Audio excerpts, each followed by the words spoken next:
আসসালামু আলাইকুম প্রিয় শিক্ষার্থীবৃন্দ, প্রতিদিনের মতো আজকেও তোমাদেরকে অনলাইন ক্লাসে স্বাগত। আজকে আমরা যে বিষয়ে আলোচনা করব তা হলো একাদশ ও দ্বাদশ শ্রেণীর জীববিজ্ঞান দ্বিতীয় পত্রের একাদশতম অধ্যায়ের একটি টপিকস, মেন্ডেলের দ্বিতীয় সূত্রের ব্যতিক্রম।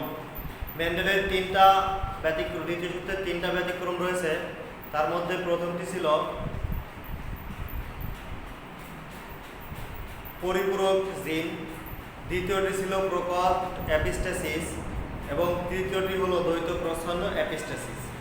তো দ্বৈত প্রচ্ছন্ন এপিস্টেসিস তোমাদের সামনে আজকে আমি আলোচনা করব। তাহলে জেনে নেওয়া যাক দ্বৈত প্রচ্ছন্ন এপিস্টেসিসটা কি জিনিস। ভিন্ন ভিন্ন লোকাসে অবস্থিত দুটি প্রকট প্রচ্ছন্ন জিন, আবারও বলছি, ভিন্ন ভিন্ন লোকাসে অবস্থিত দুটি প্রচ্ছন্ন জিন যখন একে অপরের নন অ্যালিলিক প্রকট জিনের বৈশিষ্ট্য প্রকাশে বাধা দেয় তখন তাকে বলে দ্বৈত প্রচ্ছন্ন এপিস্টেসিস। ধরে নেওয়া যাক একটা ক্রোমোজোম এখানে একটা স্বাভাবিক বৈশিষ্ট্যের জিন আছে, তো এখানেও এর প্রচ্ছন্ন জিন আছে। তো এটা আমরা আলাদাভাবে ধরতে পারি, ডি দিয়ে, বড় হাতের ডি, এখানে ছোট হাতের ডি, দিয়ে একটা লোকাস। এই লোকাসের মধ্যে প্রকট জিন আছে, তার প্রচ্ছন্ন জিনও আছে। আর একটা লোকাসের মধ্যে প্রকট জিন বড় ই এবং তার প্রচ্ছন্ন জিনও ছোট ই, ভিন্ন ভিন্ন লোকাস। তো এই ভিন্ন ভিন্ন লোকাসে অবস্থিত এই যে দুটি প্রচ্ছন্ন জিন, এই প্রচ্ছন্ন জিনের প্রকট জিনের বৈশিষ্ট্য প্রকাশ করতে বাধা দেয়। একইভাবে এই প্রচ্ছন্ন জিন ওর প্রকট জিনের বৈশিষ্ট্য প্রকাশে বাধা দেয়। তো বলা গেল যে ভিন্ন ভিন্ন লোকাসে অবস্থিত দুইটি প্রচ্ছন্ন জিন, দুই জোড়া প্রচ্ছন্ন জিন যখন একে অপরের নন অ্যালিলিক প্রকট জিনের বৈশিষ্ট্য প্রকাশে বাধা দেয় তখন তাকে আমরা বলবো দ্বৈত প্রচ্ছন্ন এপিস্টেসিস। তো ধরে নেওয়া যাক যে একজন মানুষের মধ্যে স্বাভাবিক বাক শ্রবণক্ষম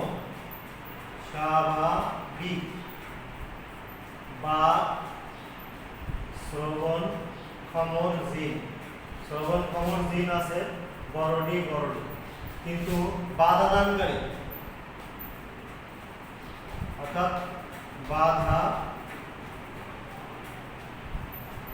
দানকারী জিন আছে হলো ছোটই। এটা থাকার কারণে ও হয়েছে মুখ বধির,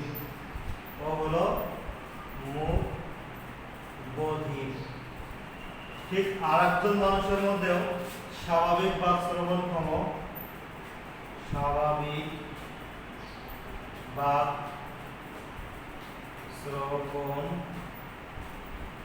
জিন আছে বড়ই। তার মধ্যেও এই বাধাদানকারী জিন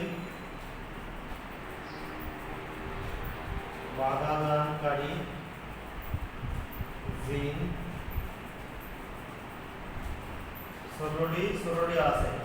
সেক্ষেত্রে স্বাভাবিক বাক শ্রবণ করতে পারবে না, ও মুখ বধির হয়ে যাবে।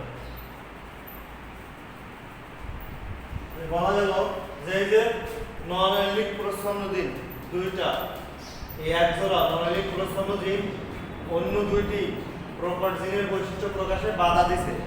এক্ষেত্রেও দুইটি জিন প্রচ্ছন্ন জিন প্রকট জিনের বৈশিষ্ট্য প্রকাশে বাধা দিছে। এই ঘটনাকে মেন্ডেল বলছে দ্বৈত প্রচ্ছন্ন এপিস্টেসিস। এর কারণে এই ফিনোটাইপিক অনুপাতের পরিবর্তন ঘটে। মেন্ডেলের প্রথম সূত্রে ফিনোটাইপিক অনুপাত ছিল 9:3:3:1। এই দ্বৈত প্রচ্ছন্ন এর কারণে এটা 9:7 হবে। এটা হলো ব্যতিক্রম। তাহলে আমরা এখন আমরা জিনতাত্ত্বিক ব্যাখ্যার মধ্যে চলে যাব। তো মেন্ডেল এরকম মুখ বধির একজন পিতা পুরুষের সাথে মুখ বধির একজন এরকম মুখ বধির, তাহলে মুখ বধির হবে, এদের জিনোটাইপ হবে, ফিনোটাইপ হবে মুখ বধির। এরকম একটা পুরুষের সাথে এরকম আরেকটা মুখ বধির কন্যার বিয়ে দেয়। মেধা জাতির জিনোটাইপ ছিল বড় ডি ছোট ই ছোট ই, ছোট ডি বড় ই বড় ই। এরকম জিনোটাইপ বিশিষ্ট দুজন বন্ধুদের মধ্যে বিবাহ দেয়, তাহলে দেখা গেল যে প্রথম বংশধরে এদের গ্যামেট হবে বড় ডি ছোট ই বড় ই। তো এখানে দেখা গেল যে F1 জনু পিতামাতার ক্রসের ফলে সৃষ্ট বংশধরকে বলা হয় প্রথম বংশধর বা F1 জনু। এদের মধ্যে ক্রস ঘটলো, ক্রস ধরে এদের মধ্যে বিবাহ হলে যে সন্তান হবে বড় ডি বড় ই ছোট ই। এখানে দেখা গেল কোনো প্রচ্ছন্ন জিন দ্বৈত অবস্থায় নেই, কোনো প্রচ্ছন্ন জিনই দ্বৈত অবস্থায় নেই, এককভাবে আছে। সুতরাং এক্ষেত্রে সে প্রকট জিনের কোনো বৈশিষ্ট্য প্রকাশে বাধা দিতে পারবে না। সুতরাং প্রকট জিনের বৈশিষ্ট্য প্রকাশিত হবে এখানে সবাই কি হবে, সবগুলো সন্তানই স্বাভাবিক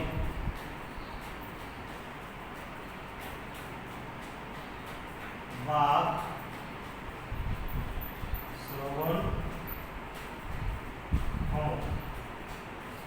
তো এখানে দুইটা প্রচ্ছন্ন জিন না থাকার কারণে এটা সবাই স্বাভাবিক এবং বাক শ্রবণ ক্ষম হবে।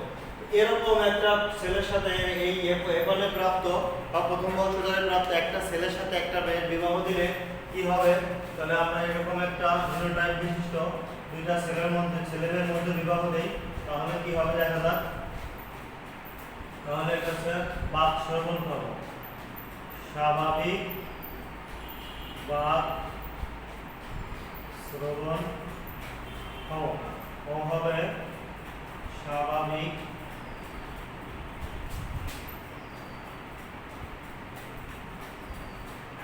বাক শ্রবণ। সংক্ষেপে লিখে আমরা স্বাভাবিক বাক শ্রবণ ক্ষম। জিনোটাইপ হবে বড় ডি বড় ই ছোট ই। এখানেও বড় ডি বড় ই ছোট ই। তাহলে এখানে যেহেতু জিনোটাইপ হেটেরোজাইগাস রয়েছে, সেহেতু আমাদের এখানে গ্যামেটগুলো বিভিন্ন রকম হবে আর সবগুলো গ্যামেটে আমাদেরকে দেখাতে হবে। তাহলে এই বড় ডির সাথে বড় ই যদি হয়, বড় ডি বড় ই, এরপরে বড় ই বড় ডি ছোট ই বড় ই ছোট ডি বড় ই, এরপরে ছোট ই। এই গ্যামেটগুলো আমাদের এভাবে হয়েছে। এই গ্যামেটগুলো যেহেতু এখানে গ্যামেট হচ্ছে একইভাবে, ওইখানেও একই রকম গ্যামেট হবে বড় ডি বড় ই ছোট ই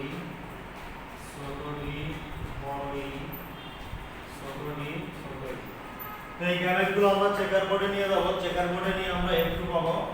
F2 তে চেকার বোর্ডে যাই, গ্যামেটগুলো নিয়ে 1 2 3 4 5 1 2 3 4 5।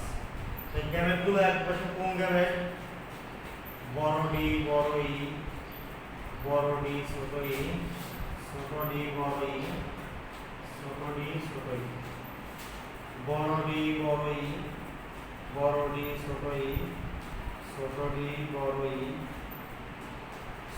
ই ছোট ই গ্যামেটগুলো আমরা বসাবো আগের মতো, বড় ই বড় ই বড় ই বড় ই ছোট ই বড় ই ছোট ই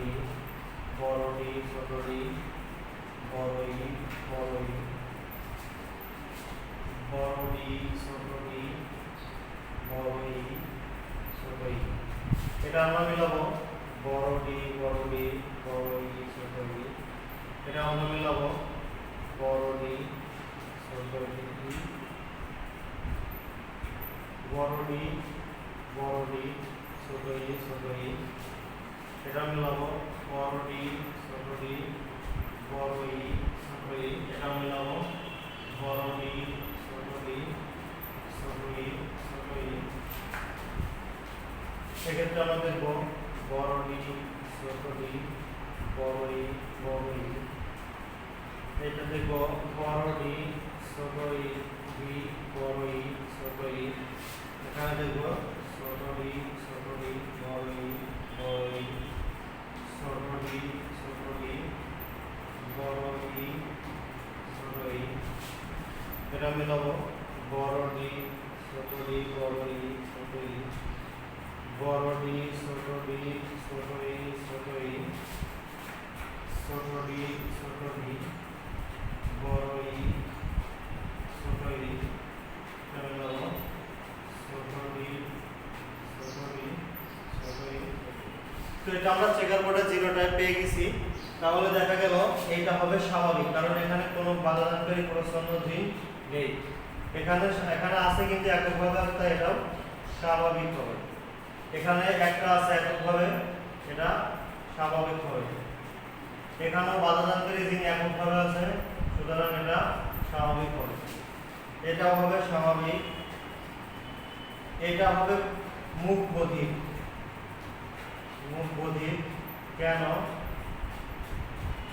এখানে বাধাদানকারী জিন দ্বৈত অবস্থায় আছে, প্রচ্ছন্ন জিন, এটা মুখ বধির হবে, এটা স্বাভাবিক হবে, এটা মুখ বধির হবে, এটা স্বাভাবিক হবে, এটাও স্বাভাবিক, এটা মুখ বধির, এটাও মুখ বধির, কারণ এখানে আছে, এটা স্বাভাবিক হবে, এটা মুখ বধির হবে, এটাও মুখ বধির হবে, এটাও মুখ বধির হবে। তো দেখা গেল স্বাভাবিক আছে 1টি 2টি 3টি 4টি 5টি 6টি 7টি 8টি 9টি। সেখানে স্বাভাবিক বাক শ্রবণক্ষম পাওয়া গেল স্বাভাবিক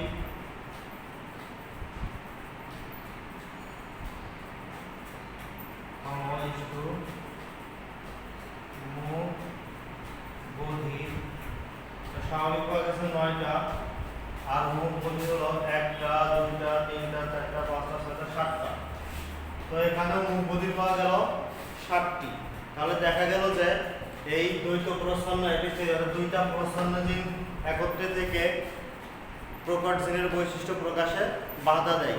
তো এই বাধা দেওয়ার কারণে দ্বৈত প্রচ্ছন্ন এপিস্টেসিসের কারণে মেন্ডেলের ফিনোটাইপিক অনুপাতেরও মেন্ডেলের দ্বিতীয় সূত্রের ফিনোটাইপিক অনুপাতেরও পরিবর্তন ঘটে। আর মেন্ডেলের দ্বিতীয় সূত্রের ফিনোটাইপিক অনুপাত ছিল 9:3:3:1, যা পরিবর্তিত হয়ে 9:7 হয়েছে। কিসের কারণে? পরিপূরক দ্বৈত প্রচ্ছন্ন এপিস্টেসিসের কারণে। আর দ্বৈত প্রচ্ছন্ন এপিস্টেসিস কি? ভিন্ন ভিন্ন লোকাসে অবস্থিত দুটি প্রচ্ছন্ন জিন যখন একে অপরের নন অ্যালেলিক প্রকট জিনের বৈশিষ্ট্য প্রকাশে বাধা দেয়, তখন তাকে বলা হয় দ্বৈত প্রচ্ছন্ন এপিস্টেসিস। আর এই কারণে মেন্ডেলের ফিনোটাইপিক অনুপাতেরও পরিবর্তন ঘটে 9:7 হয়েছে। তো আমরা বেশি বেশি এই চেকার বোর্ডটি বাসায় প্র্যাকটিস করব এবং এইটা নিয়ে আরও বেশি অ্যানালাইসিস করব, এবং পরবর্তী ক্লাসে আমরা এই দ্বৈত প্রচ্ছন্ন এপিস্টেসিসের উপর ফিডব্যাক দিব। তো সবাইকে অসংখ্য ধন্যবাদ।